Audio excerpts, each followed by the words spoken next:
దీని మీద మీరు కామెంట్లు చేయండి. సామాజిక న్యాయం కాంగ్రెస్తోనే సాధ్యం. దాని తర్వాత కాంగ్రెస్ తన ఎస్సీ వర్గీకరణ వాగ్దానం నెరవేర్చుకున్నటువంటి కాంగ్రెస్ పార్టీ. వాగ్దానం ఏందా, దానమేంది అంటున్నా. అంటే మీరు మాట ఏది ఇస్తుంది, అదే మీరు ఏదంటే అదే మాట ఇస్తారు, మాటలు నెరవేర్చుకుంటారా? ఏం చూసి ఇచ్చారు మాట?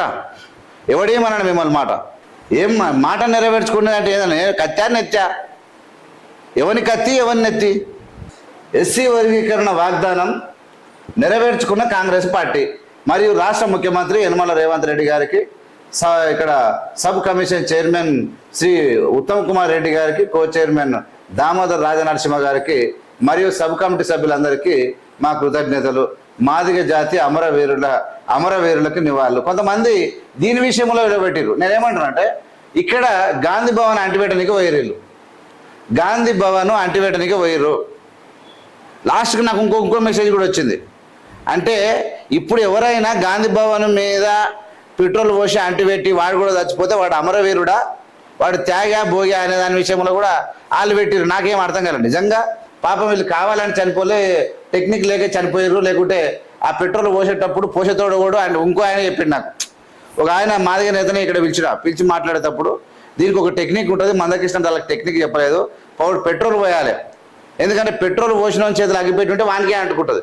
పెట్రోల్ కూడా పోస్తే ఇంకోటి దూరంకి వెళ్ళి అగ్గిపెట్టేయాలి. ఇట్లా కాకుండా వాడే పెట్రోల్ పోసిండు, వాడే అంటిపెట్టిండు కాబట్టి ఆ పోయిన వాళ్ళంతా వీళ్ళు కూడా అంటుకుపోయారు. అది టెక్నిక్ లేదని చెప్పారు. సరే, ఒకవేళ వీళ్ళు అమరవీరుగా గుర్తిస్తే అది గాంధీ భవన్ గుర్తిస్తే వాళ్ళ ఇష్టం. మనం ఎందుకంటే వీళ్ళని మాత్రము అవమానపరచడానికి వీళ్ళు, ఎందుకంటే ప్రాణాలు కోల్పోయిన వాళ్ళను అమరవీరుని మనం ఖచ్చితంగా వాళ్ళు ఏదో చేయడానికి పోయారు, వాళ్ళు చనిపోయారు కాబట్టి చనిపోయిన వాళ్ళు మనం గౌరవించాలి. అది మా బాధ్యత. సురేందర్ మాదిగ, మహేష్ మాదిగ, నాగేశ్వరరావు మాదిగ, దామోదర్ మాదిగ, ప్రభాకర్ మాదిగ, భారతి మాదిగ. ఈ భారతి మాదిగ కూడా ఊపిరాడగా చచ్చిపోయిందంట అక్క. వీళ్ళు మొత్తం ఈ ఉద్యమానికి పోతుంటే అందరూ ఒత్తిడి పోయి గుంపుల ఊపిరాడక లాస్ట్గా చనిపోయింది. రైట్. ప్రతి ఒక్కరికి సమాన హక్కులు, మా ఇక్కడ సమాన అవకాశాలు మరియు వనరులు అందుబాటులో ఉండడమే సామాజిక న్యాయం. బా ఏం తెచ్చిరా ఆయనకు, లాస్ట్కి తెచ్చిరు కరెక్ట్. మరి సామాజిక న్యాయం ఉండరు. ఇప్పుడు సామాజిక న్యాయము నరేంద్ర మోడీ చేసేది కూడా సామాజిక న్యాయమే. ఇప్పుడు దక్షిణ తెలంగాణ జనాభా తక్కువ ఉంది, ఉత్తర తెలంగాణ జనాభా ఎక్కువ ఉంది. జనాభా ఎక్కువ ఉంది కాబట్టి ఎక్కువ ఉన్న వాళ్ళకు జనాభా ఆధారంగా ఆయన ఇలా డీలిమిటేషన్ చేస్తున్నాడు. అప్పుడు వీళ్ళకి సురుమంటుంది మళ్ళీ, అమ్మవు అట్లొద్దు, అట్లయితే అట్లొద్దు. మళ్ళా తన కాడికి వచ్చే వరకు హుషారవుతారు. మంది సొమ్ము కాడ ముందలు ఉంటారు, మంగళారతి వాడతారు. సమాన భాగం ఇక్కడ అందుబాటులో ఉండడమే సామాజిక న్యాయము. సామాజిక న్యాయ సాధనలో భాగమే ఎస్సీ వర్గీకరణ. సుప్రీంకోర్టు తీర్పు వెలువైన గంటలోపే సీఎం రేవంత్ రెడ్డి గారి ప్రకటన అంట. బా ఇదే ఇక్కడ నేను ఏమంటున్నానంటే, ఎప్పుడో ఒకసారి ఇది అత్యంత ప్రమాదకరంగా మారుతుంది. గంటలోపే వెలువడినే కాదు, వెలువడుతుంది, ఇంకా తీర్పు పూర్తి కాలేదు, అంత లోపలనే చేసిండు. చూసుకోమారిగా. దార్శనికత నిబద్ధత కలిగిన మా నాయకుడు రాష్ట్ర ముఖ్యమంత్రి రేవంత్ రెడ్డి గారికి కృతజ్ఞతలు. వారెవ్వ ఎస్సీ వర్గీకరణపై మంత్రివర్గ ఉపసంఘం ఏకసభ్య కమిషన్ నివేదిక, కేబినెట్ ఆమోదం, బిల్లు ఆమోదం. దేశంలోనే వర్గీకరణ అమలు చేసిన మొదటి రాష్ట్రంగా తెలంగాణ నిలిచింది. వర్గీకరణ ఉద్యమంలో అసలు భాష అమరులకు నివాళులు. ఉద్యమంలో పాల్గొన్న ప్రతి ఒక్కరికి శుభాకాంక్షలు. సహకరించిన వారందరికీ హృదయపూర్వక ధన్యవాదాలు.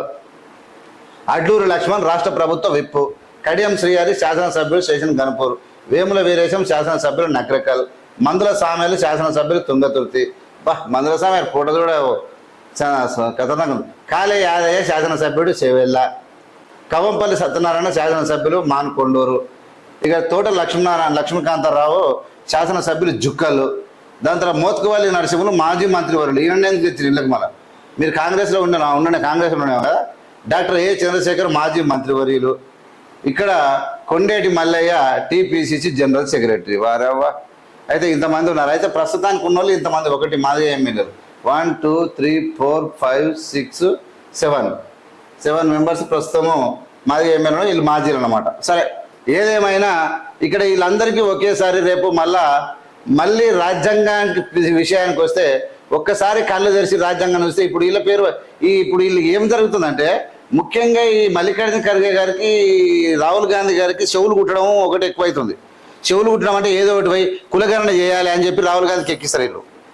ఎక్కించి మనం అట్లా చేద్దాం, మనం ఇట్లా చేద్దాం.